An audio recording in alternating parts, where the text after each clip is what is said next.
So as a facility manager,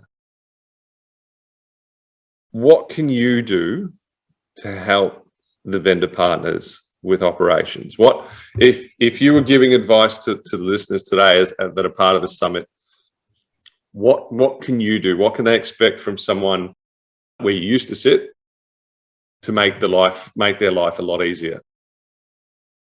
A couple of things. I think one is teach, and you teach your operation people, the service companies, and how it works, and why they don't carry all the items on their trucks that they did 10 years ago because of inventory and because of other companies who now ship their parts overnight. Why that happens. Things like, what causes things to go wrong, and teach your techs to do the same thing. Not all managers want to see that, but the ones that do, that are inquisitive and want to know, show them what went wrong. Show them why. There's a reason you don't use extension cords to hook up equipment. There are reasons you don't do certain things. Every hour that faucet runs in your building costs X amount of money. Tell them how much. Show them what to do. And help build that partnership that is not what they consider a dollar and cents thing, but help them.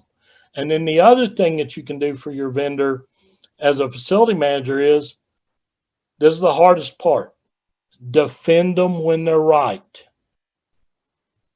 To your ops team, to your finance team, to your executive team, defend them when they're right. The easy thing to do is when something goes wrong, roll over on your vendor because there's a million more out there you can get. No, sometimes you got to defend them because they're right, and your manager inside your building or operations person is wrong. And they're going to know that. And it's a small business as well. If you can constantly roll your vendors and don't protect them when they're right, that word will be all over the street as well. The more you talk and the more you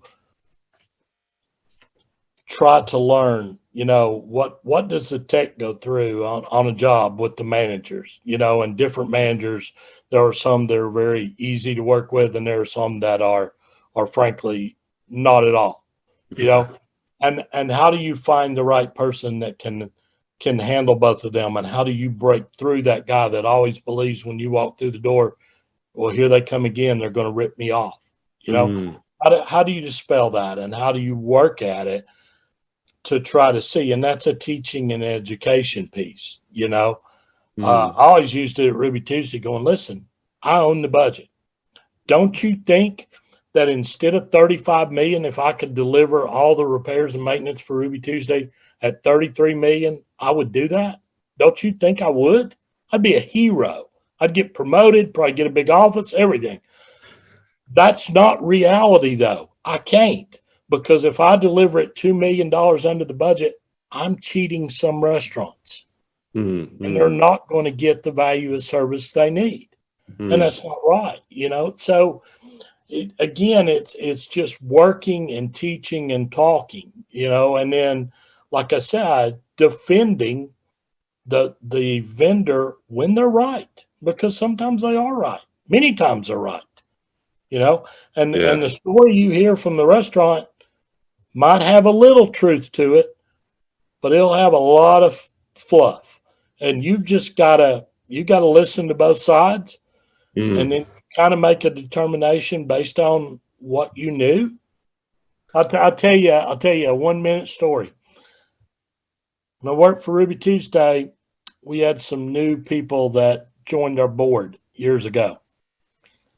And activist is probably not the right word, but it was different than most normal board people had been.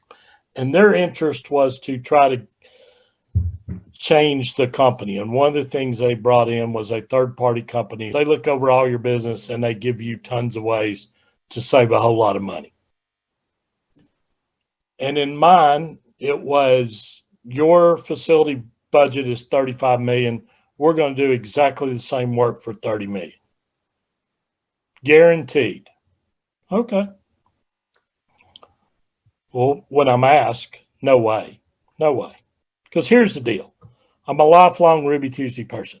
Don't you think if 30 million was the number, I'd been delivering that to you? Helps me, helps the company, everybody else. It's not there.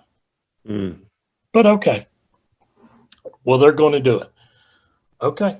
And you have to help get the program off the ground, even though you blatantly do not agree. But you have to be a good soldier. Okay. So I went all around the country, having meetings with operations people and explaining how this company that was coming in was going to do all this work and all the resources they have. I didn't believe a word. But, okay, maybe I'm wrong. Here's the problem, Scott. They did exactly what you talked about. They pick up the phone, they call a HVAC guy in Atlanta, Georgia, and say, I got 40 Ruby Tuesdays for you if you want them. Here's the deal. $75 an hour. You take it? Yeah. He increased his business 25% in one day. $75 an hour. Okay. Summer comes. I got 12 restaurants with air conditioning down. Hey, you need to roll more trucks. You don't understand. We rolled all the trucks we have. We only have 3. I got 12 restaurants down. Can't do it. But we're doing it for $75 an hour. Great. Nothing got fixed. In 9 months, Scott, they didn't save me $5 million. They cost me $6.5 million. Yeah. A little old redneck guy from East Tennessee was right. It can't work. If it could work, you should have fired me years ago, because that means I wasn't doing the job. It wasn't there. But that's what happens when somebody sells something and then they can't deliver it. Yeah, you can go out and find people to do anything for a price.